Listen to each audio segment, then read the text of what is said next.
Welcome to quick revision 360 online classes. Science and technology పాఠ్యాంశాల్లో భాగంగా technology machines సాంకేతిక ఉద్దేశాలు అనే విషయానికి సంబంధించిన అంశాలు తెలుసుకుంటూ ఉన్నాం.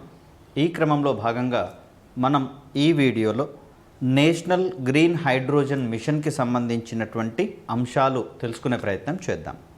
దీంట్లో ముఖ్యంగా హైడ్రోజన్ యొక్క ప్రాధాన్యత ఏంటి, అదేవిధంగా హైడ్రోజన్లో ఇక్కడ ఉత్పత్తి చేసేటటువంటి విధానాలు లేదా సంగ్రహణ విధానాల ఆధారంగా ఏ ఏ రకాలు అందుబాటులో ఉన్నాయి, వీటికి సంబంధించినటువంటి కీలక అంశాలు ఏంటి, ఇక్కడ గ్రీన్ హైడ్రోజన్ మిషన్ని ప్రారంభించుకోవడంలో భారత్ ముందున్నటువంటి ప్రయోజనాలు ఏంటి, లక్ష్యాలు ఏంటి, అదేవిధంగా సవాళ్ళు ఏంటి, ఈ కోణంలో ఈ వీడియోలో సంబంధిత అంశాలను పూర్తిగా వివరించే ప్రయత్నం చేస్తాను. ముఖ్యంగా చూస్తే హైడ్రోజన్ అనేది మనకు భవిష్యత్ ఇంధన వనరుగా పరిగణించబడుతుంది. భవిష్యత్ ఇంధన వనరు ఎందుకు అంటే ఇప్పటికే సాంప్రదాయ ఇంధన వనరులు మనకు తెలుసు. సాంప్రదాయ ఇంధన వనరులు వీటిని మరో రకంగా మనము శిలాజ ఇంధనాలుగా చెప్పుకుంటూ ఉన్నాం. శిలాజ ఇంధనాలు. ఈ శిలాజ ఇంధనాలను మనము మూడు రకాలుగా చెప్పుకున్నాం: బొగ్గు, పెట్రోలియం మరియు సహజ వాయువుకి సంబంధించినటువంటి అంశాలు. బొగ్గు, పెట్రోలియం మరియు సహజ వాయువు, వీటిని మనము శిలాజ ఇంధనాలు అంటాం. మరో రకంగా వీటినే సాంప్రదాయ ఇంధన వనరులుగా పేర్కొంటాం. ఈ సాంప్రదాయ ఇంధన వనరులు అంటే మార్కెట్లో అందుబాటులో ఉంటూ రెడీ టు యూజ్గా ఉంటున్నాయి కాబట్టి వీటిని మనం సాంప్రదాయ ఇంధన వనరులుగా చెప్తాం. అదేవిధంగా భూమి లోపలి పొరల్లో నిక్షిప్తపై ఉన్నటువంటి శిలాజాల నుంచి రూపొందుతున్నాయి కాబట్టి వీటిని మనం శిలాజ ఇంధనాలుగా పరిగణిస్తూ ఉన్నాం. వీటిని వినియోగించేటటువంటి క్రమంలో కావచ్చు, వినియోగ క్రమంలో కావచ్చు, అదేవిధంగా శుద్ధి చేసేటటువంటి క్రమంలో కావచ్చు, పర్యావరణ కాలుష్య కారకాలు వాతావరణంలోకి వెదజల్లబడుతున్నటువంటి కారణంగా వీటి యొక్క వినియోగాన్ని క్రమక్రమంగా తగ్గించుకునేటటువంటి అవసరం ప్రపంచ దేశాలకు ఏర్పడింది. మరి అలాంటి సందర్భంలో వీటి వినియోగాన్ని క్రమక్రమంగా తగ్గించుకుంటూ పోతూ ఉంటే మానవ శక్తి అవసరాలు తీరే అవకాశం ఉండదు. కాబట్టి అలాంటి శక్తి అవసరాలను తీర్చగలిగేటటువంటి ఇంధనాల గురించి మానవుడు అన్నిత్యము పరిశీలిస్తూనే ఉన్నాడు. ఈ క్రమంలో మనకు ఒక ఆశావహమైనటువంటి ఇంధన వనరుగా కనిపిస్తోంది హైడ్రోజన్. సో ఇక్కడ గ్రీన్ హైడ్రోజన్ అని ఉంది, కానీ హైడ్రోజన్కి సంబంధించిన అంశాలు మొదట చూద్దాం, తర్వాత గ్రీన్ హైడ్రోజన్కి సంబంధించిన అంశాలు తెలుసుకునే ప్రయత్నం చేద్దాం. ముఖ్యంగా చూస్తే ఇది భవిష్యత్ ఇంధన వనరుగా పరిగణించబడుతుంది. అదేవిధంగా ఎటువంటి కాలుష్య కారకాలను వెదజల్లదు కాబట్టి శుద్ధ ఇంధనంగా కూడా మనకు ఇది పరిగణించబడుతోంది. క్లీన్ ఫ్యూయల్ అనేటటువంటి అంశంగా మనం చెప్తాం. ఫ్యూయల్ అంటే ఏంటి?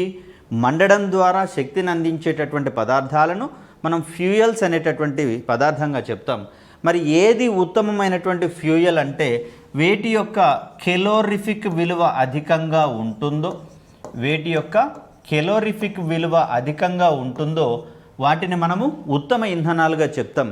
ఇక్కడ కెలోరిఫిక్ విలువ అధికంగా ఉండడంతో పాటుగా తక్కువ కాలుష్యకాలను వెదజల్లాల్సి వస్తుంది. తక్కువ కాలుష్యకాలను లేదా కర్బన ఉద్గారాలను వెదజల్లాల్సి ఉంటుంది. ఇలాంటి సందర్భంలో దాన్ని మనము పర్యావరణ హితమైనటువంటి లేదా శుద్ధ ఇంధనంగా మనం పరిగణిస్తూ ఉంటాం. అలాంటి సందర్భంలో సాంప్రదాయమైనటువంటి ఇంధన వనరులు లేదా శిలాజ ఇంధనాలన్నీ కూడా వినియోగించే క్రమంలోనూ, అదేవిధంగా వాటిని శుద్ధి చేసేటటువంటి క్రమంలోనూ కర్బన ఉద్గారాలను వెదజల్లుతూ ఉన్నాయి. కాబట్టి ఈ కోణంలో గనక గమనిస్తే ఇవి క్లీన్ ఎనర్జీస్గా పరిగణించబడవు. హైడ్రోజన్ మాత్రమే క్లీన్ ఎనర్జీగా పరిగణించడం జరుగుతుంది. మరి ఇక్కడ మరొక అంశాన్ని గనక మనం గమనిస్తే హైడ్రోజన్ యొక్క ఉపయోగాలు ఎక్కడెక్కడ ఉన్నాయి, హైడ్రోజన్ యొక్క ఉపయోగాలను గనక మనం గమనిస్తే ఇక్కడ ఎరువుల తయారీలో వాడతాం దీన్ని. అన్ని రకాల ఎరువుల తయారీలో కాదండి, అమ్మోనియా అనేటటువంటి ఎరువు యొక్క తయారీలో మాత్రమే దీన్ని వాడతాము. ఈ అమ్మోనియాని NH3గా మనం చెప్తాం. అంటే ఒక నైట్రోజన్ పరమాణువు 3 హైడ్రోజన్ పరమాణువులతో సంయోగం చెందుతుంది కాబట్టి నైట్రోజన్ సంబంధిత ఎరువులను తయారు చేసేటటువంటి క్రమంలో హైడ్రోజన్ అనేది ఒక కీలకమైనటువంటి వనరుగా పరిగణించడం జరుగుతుంది. అదేవిధంగా చూస్తే నక్షత్రాలలో శక్తి వనరుగా దీన్ని మనం పరిగణిస్తూ ఉన్నాం. నక్షత్రాలలో శక్తి వెదజల్లబడాలి అంటే హైడ్రోజన్ అనేది అక్కడ ఉంటుంది. దీనికి దోహదపడేటటువంటి ప్రక్రియగా మనము కేంద్రక సంలీన ప్రక్రియను మనం చూస్తూ ఉన్నాం. కేంద్రక సంలీన ప్రక్రియ, న్యూక్లియర్ ఫ్యూషన్ అనేటటువంటి పదంగా దీన్ని మనం చెప్తాము. అంటే ఇక్కడ 2 లేదా 4 హైడ్రోజన్ పరమాణువులు ఒకదానితో ఒకటి సంయోగం చెందినప్పుడు అది హీలియం కేంద్రకాలుగా మారడంతో పాటుగా అధిక మొత్తంలో శక్తిని వెలువరించేటటువంటి క్రమాన్ని చూస్తాం. ఈ ప్రక్రియల ఆధారంగానే సూర్యుడు వంటి నక్షత్రాలలో శక్తి వెలువడుతుంది, వెలుతురు వేడి వెలువడుతుంది అనేటటువంటి క్రమాన్ని మనం ఇక్కడ గమనించవచ్చు. అదేవిధంగా చూస్తే క్రయోజనిక్ ఇంధనంగా దీన్ని మనం ఉపయోగిస్తూ ఉన్నాం. క్రయోజనిక్ ఇంధనంగా ఉపయోగిస్తూ ఉన్నాం. ఏంటి క్రయోజనిక్ ఇంధనము అంటే ఇక్కడ ద్రవీకృత హైడ్రోజన్, లిక్విఫైడ్ హైడ్రోజన్. ఇక్కడ ద్రవీకృత హైడ్రోజన్ అంటే దాని యొక్క టెంపరేచర్ని -(-) తగ్గించగలిగినప్పుడు అది గ్యాసియస్ స్టేజ్ నుంచి లిక్విడ్ స్టేజ్కి మారుతూ ఉంది. అలాంటి పరిస్థితులలో దాన్ని మనం ద్రవీకృత హైడ్రోజన్గా చెప్తాం. హైడ్రోజన్ అనేది దహనశీల వాయువుగా పరిగణిస్తాం. అంటే మండడం ద్వారా అది స్వతసిద్ధంగా శక్తిని వెలువరించేటటువంటి క్రమాన్ని మనం ఇక్కడ గమనించుకోవాలి. సో అలా ద్రవీకృత హైడ్రోజన్ అనేది క్రయోజనిక్ ఇంధనంగా ఉపయోగపడుతుంది. కాబట్టే GSLV వంటి వాహక నౌకలలో, జియో స్టేషనరీ లాంచ్ వెహికల్ అని మనం చెప్పుకున్నాం కదా, GSLV వంటి వాహక నౌకలలో 3వ దశలో మనము క్రయోజనిక్ ఇంజన్లను వినియోగిస్తూ ఉన్నాం. ఈ క్రయోజనిక్ ఇంజన్లో ద్రవీకృత హైడ్రోజన్ని వాడుతూ ఉన్నాం కాబట్టి అత్యధిక శక్తిని వెలువరించేటటువంటి క్రమంలో అత్యంత సమర్థవంతమైన శక్తివంతమైనటువంటి ఇంజన్గా క్రయోజనిక్ ఇంజన్ అనేది కనిపిస్తుంది. దీనితో పాటుగా ఇనుము ఉక్కు పరిశ్రమలలో కూడా సాంప్రదాయంగా బొగ్గును వినియోగించేటటువంటి క్రమాన్ని మనం ఇక్కడ చూస్తాం. వాటి యొక్క ముడి ఖనిజాన్ని వేడి చేసి కరిగించేటటువంటి క్రమంలో భాగంగా. మరి అలాంటి పరిస్థితులలో బొగ్గును వినియోగించేటటువంటి క్రమంలో దాని నుంచి సల్ఫర్ సంబంధమైనటువంటి ఆక్సైడ్స్, నైట్రోజన్ సంబంధ ఆక్సైడ్స్, కార్బన్ సంబంధమైనటువంటి ఆక్సైడ్స్ వాతావరణంలోకి విడుదలయ్యేటందుకు అవకాశం ఉంటుంది. కాబట్టి ఆ పరిస్థితులలో వాతావరణ పొరలు వేడెక్కేటందుకు అవకాశం ఉంటుంది. గ్రీన్ హౌస్ ఎఫెక్ట్కి గురయ్యేటటువంటి అవకాశాలు, గ్లోబల్ వార్మింగ్కి గురయ్యేటటువంటి అవకాశాలు అధికంగా ఉంటాయి.